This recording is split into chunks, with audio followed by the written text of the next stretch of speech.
Gjatë kohës së konflikteve të armatosura në lindjen e mesme, kur kompanitë ajrore ndërkombëtare po pezullojnë fluturimet drejt Izraelit, një avion mallra shkateruar në Beograd, i nisur nga Tel Avivi.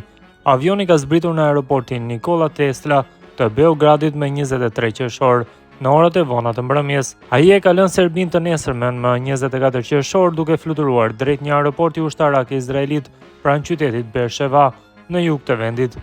Avioni ka ateruar në Beograd vetëm disa orë pasi presidenti serbist Aleksandar Vučić njoftoi se shteti kishte pezulluar eksportin e armëve, duke përmendur posaçërisht Izraelin. Avioni që fluturoi nga Tel Avivi në Beograd dhe më pas përfundoi në një bazë ajrore izraelite, është i specializuar për transportim të ngarkesave të rrezikshme, përfshirë armët.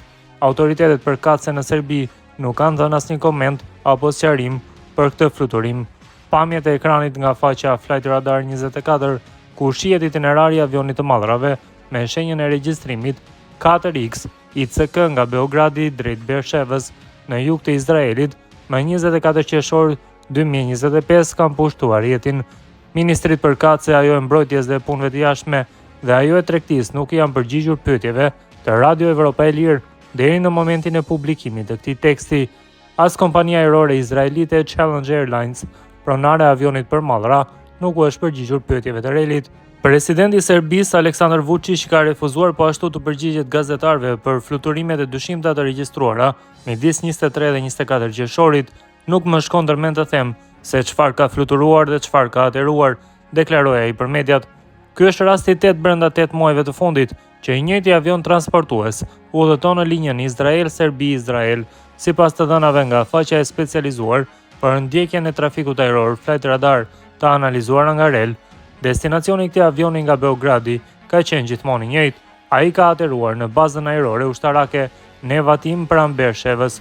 Kjo bazë ajrore ka qenë disa herë objekti sulmeve nga kundërshtarët e Izraelit që nga fillimi i konfliktit në lindjen e mesme. Të dhëna të sakta mbi sasinë dhe llojin e armatimit apo pajisjeve të mundshme ushtarake që Serbia ka eksportuar në Izrael apo në vende të tjera nuk janë të disponueshme publikisht.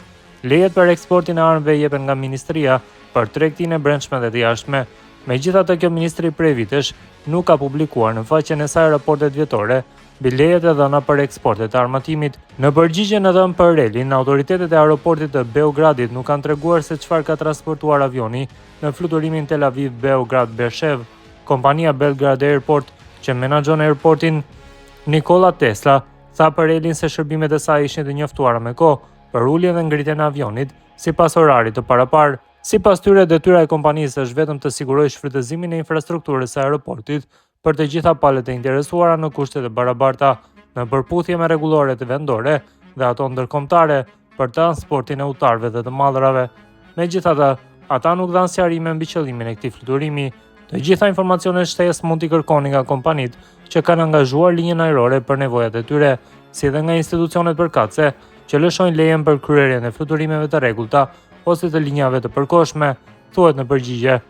Nuk dihet se cila kompania e ka angazhuar operatorin privat izraelit për këtë fluturim, ndërsa ministrit përkatëse nuk i janë përgjigjur pyetjeve. Nga arritja e eksporteve të municionit drejt Izraelit e deklaratat se tani nuk eksportojmë asgjë, kështu ka lëvizur trendi i Serbisë.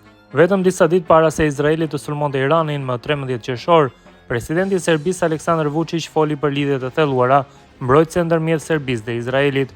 Në një intervistë për Jerusalem Post më 6 qershor, Vučić theksoi se Serbia është i vetmi vend në Europë që bashkëpunon me Izraelin në fushën e municionit ushtarak.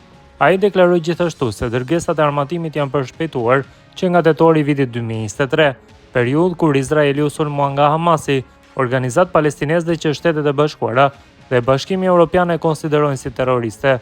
Pas sulmit të Hamasit, Izraeli nisi një ofensivë toksore në rripin e Gazës, e cila shkaktoi mijëra viktima palestineze, shkatërim të qyteteve dhe një krizë humanitare të thellë. Kombet e Bashkuara e akuzuan Izraelin për shkelje të rënda të drejtave të njerëzit dhe për krime lufte, edhe para se autoritetet në Beograd të pranonin publikisht për shpejtimin e dërgesave ushtarake drejt Izraelit. Ekipe ndërkombëtare dhe gazetarëve ulëmtues kishin publikuar se eksportet e armëve nga Serbia drejt Izraelit janë arritur 30 herë që nga tetori i vitit 2023. Pas kësaj, Vučić u përball me kritika nga një pjesë e opozitës dhe publiku në Serbi, me vlerësime se ai ishte rreshtuar hapur me qeverinë izraelite dhe se armët serbe po përdoreshin për të vrarë civil palestinez.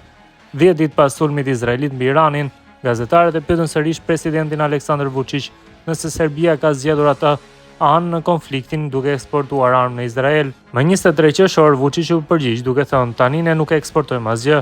Ai shtoi se është një gjë që Serbia pas sulmit të Hamasit ndaj Izraelit pranoi të eksportojë municion në atë shtet. Situata sot është ndryshe. Ne tani kemi ndalur gjithçka dhe jemi duke I dërguar furnizimet për ushtrin ton, theksoi ai.